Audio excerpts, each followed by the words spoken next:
মাননীয় অধ্যক্ষ মহোদয়, আপোনাৰ অনুমতি সাপেক্ষে মই মহিলা আৰু শিশু বিকাশ বিভাগৰ চৰকাৰী সংকল্পটো সদনত উত্থাপন কৰিবলৈ প্ৰস্তাৱ কৰিছোঁ।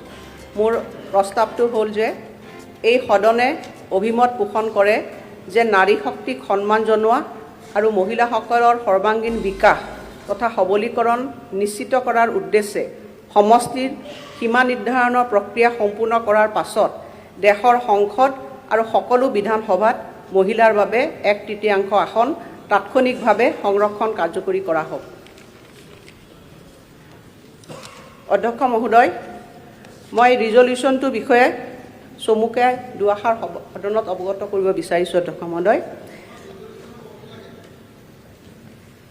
অধ্যক্ষ মহোদয়, আমি সকলোৱে জানো যে আমাৰ ৰাষ্ট্ৰত মহিলাক সদায় সন্মান জনোৱা হয় আৰু আমি দেখিছোঁ যে আমাৰ মহিলাসকলক নাৰীক সন্মান জনাই আহিছে। নাৰীক আমি এই ৰাষ্ট্ৰত বিভিন্ন নামেৰে আমি অলংকৃত কৰিছোঁ। ভাৰতবৰ্ষৰ পুৰণি যিবিলাক শাস্ত্ৰ আছে তাত নাৰীকো বন্দিত কৰা হৈছে আৰু সেইকাৰণে নাৰী হৈছে মাতৃস্বৰূপা। অধ্যক্ষ মহোদয়, নাৰীৰ যি জীৱন পৰিক্ৰমা আমি সকলোৱে দেখিছোঁ আৰু সেইকাৰণে ভাৰতবৰ্ষত আমি বিভিন্ন শাস্ত্ৰবিলাকত দেখিছিলোঁ যে নাৰীক বন্দনা কৰা হৈছে, কিন্তু আমি এইটোও দেখিলোঁ অধ্যক্ষ মহোদয় যে কৌৰৱৰ ৰাজসভাত আমাৰ নাৰী নিন্দিত হৈছিল, এটা অপমানসূচক অৱস্থালৈ নাৰী পৰিগণিত হৈছিল। গতিকে নাৰীক আগবঢ়াই লৈ যাবৰ কাৰণে আজি ৰাজনৈতিক সদিচ্ছা লাগিব, সামাজিক সদিচ্ছা লাগিব আৰু সেইকাৰণে অধ্যক্ষ মহোদয় আপুনি দেখিছে যে আমাৰ ৰাষ্ট্ৰত প্ৰায় 50% মহিলা। আজি অসমতো যদি আমি জনসংখ্যা চাওঁ তেতিয়াহ'লে প্ৰায় 50% আমাৰ মহিলা। গতিকে এই মহিলাসকলক আমি সকলো দিশেৰে ৰাজনৈতিকভাৱে, সামাজিকভাৱে, শৈক্ষিকভাৱে আগবঢ়াই লৈ যোৱাটো ৰাষ্ট্ৰৰ এটা কৰ্তব্য। কিন্তু অধ্যক্ষ মহোদয়, আমি দুখেৰে দেখিছোঁ যে নাৰীৰ যিটো আমাৰ ৰাজনৈতিক পৰিক্ৰমা, সেই পৰিক্ৰমা আমি শক্তিশালী ৰূপত হয়তো আমি দেখিব পৰা নাই। এই কথাটো কেৱল আমাৰ ৰাজ্যৰ মাজতে সীমাবদ্ধ হৈ থকা নাই বা আমাৰ ৰাষ্ট্ৰৰ মাজতে সীমাবদ্ধ হৈ থকা নাই। আপুনি যদি চাই দেখিব যে গোটেই বিশ্বতে আমাৰ নাৰীৰ যি ৰাজনৈতিক অধিকাৰ, সেই অধিকাৰ পুৰুষসকলৰ সমানে সমানে আমি আজিলৈকেও যাব পৰা নাই। হয়তো তাত বিভিন্ন ধৰণৰ কাৰক আছে। ইয়াত হয়তো সামাজিক বাধাবাধকতা হ'ব পাৰে, শৈক্ষিক বাধকতা হ'ব পাৰে আৰু লগতে মানসিক বাধকতাও হ'ব পাৰে, বাধ্যবাধকতা হ'ব পাৰে। কিন্তু এই ক্ষেত্ৰত আমি নাৰীক আগবঢ়াই লৈ যাব লাগিব আৰু ইয়াৰ কাৰণে ৰাজনৈতিক সদিচ্ছাৰ যথেষ্টখিনি প্ৰয়োজনীয়তা আছে।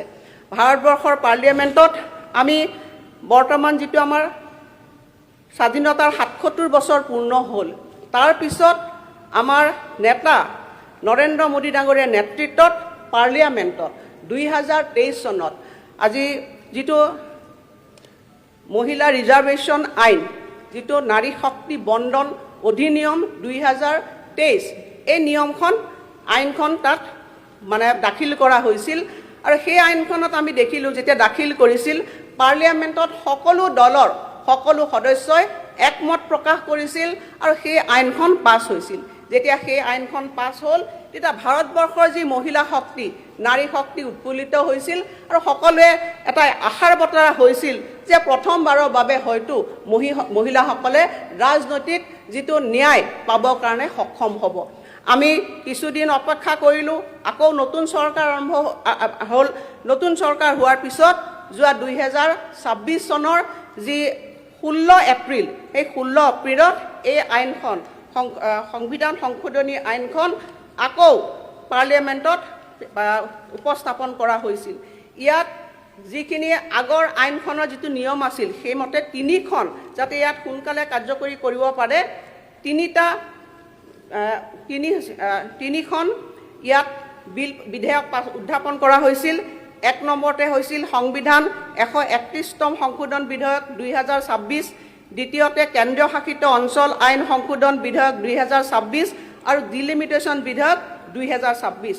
দুটা দিন ধৰি পাৰ্লিয়ামেণ্টত যথেষ্ট ডিবেট হৈছিল আৰু পিছত আমি দেখিলোঁ যে 18 এপ্ৰিলৰ দিনা এই আইনখন আমি যিটো পাছ হ'ব বুলি ভাবিছিলোঁ, কিন্তু এই আইনখন পাছ নহ'ল। গতিকে অতি দুৰ্ভাগ্যৰ কথা যে নাৰী শক্তিয়ে ইমান দিনে স্বাধীনতাৰ 77 বছৰৰ পিছত পাৰ্লিয়ামেণ্টত তেওঁলোকৰ যি ৰাজনৈতিক অধিকাৰ 33% ৰিজাৰ্ভেশ্যন, এই আইনখনৰ জৰিয়তে ৰাজনৈতিক উত্তৰণৰ যিটো তেওঁলোকে আশা পোষণ কৰিছিল, সেইটো এটা আশাত চেঁচা পানী ঢালিলে।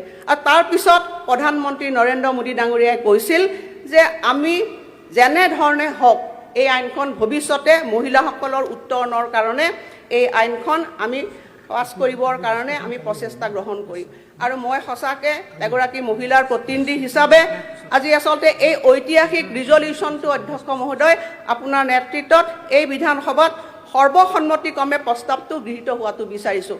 এইকাৰণে আমি সকলোৱে জানো যে আমি এই বিধানসভাত অধ্যক্ষ মহোদয় মই 2001 চনৰ পৰা এগৰাকী প্ৰতিনিধি হিচাপে আছোঁ, কিন্তু আমি এই বিধানসভাত দেখিছিলোঁ যে আমাৰ ৰিপ্ৰেজেণ্টেশ্যন দিনে দিনে বাঢ়িছে নে কমিছে। গতিকে আমি ভাবোঁ যে মহিলাসকলক যদি ৰাজনৈতিকভাৱে আমি আগবঢ়াই লৈ যাব লাগে, এই ৰিজাৰ্ভেশ্যন বিলখনৰ যথেষ্ট প্ৰয়োজনীয়তা আছে। গতিকে এই বিলখন যাতে ভৱিষ্যতে যাতে আইনত পৰিণত হয়, আমাৰ পাৰ্লিয়ামেণ্ট বা ৰাজ্যসভাত যি 2/3 মেজৰিটি লাগে সেই লৈ পেলাই যাতে এই বিলখন যাতে পাছ হয়, তাৰ কাৰণে ৰাজ্য চৰকাৰবোৰে আমি দেখিলোঁ অকল অসমেই নহয়, বহুকেইখন ৰাজ্যই ইতিমধ্যে মধ্যপ্ৰদেশত তেওঁলোকেও এখন ৰিজলিউশ্যন পাছ কৰিছে আৰু NDA শাসিত যিমানবিলাক ৰাজ্য আছে তেওঁলোকে বিভিন্ন ধৰণৰ ৰিজলিউশ্যনেৰে মানে এপিল কৰিছে হাউচক যাতে এই ৰিজলিউশ্যনটো পাছ কৰিব লাগে আৰু ভৱিষ্যতে মহিলাৰ যি ৰাজনৈতিক সুৰক্ষা, মহিলাৰ যি ৰাজনৈতিক উত্তৰণ, সেই যাত্ৰাত এই আইনখন পাছ হ'ব লাগে। গতিকে মই সেইখিনি কথাৰে চৰকাৰৰ ফালৰ পৰা চৰকাৰৰ সম্পূৰ্ণ ধৰণৰ সদিচ্ছা আছে।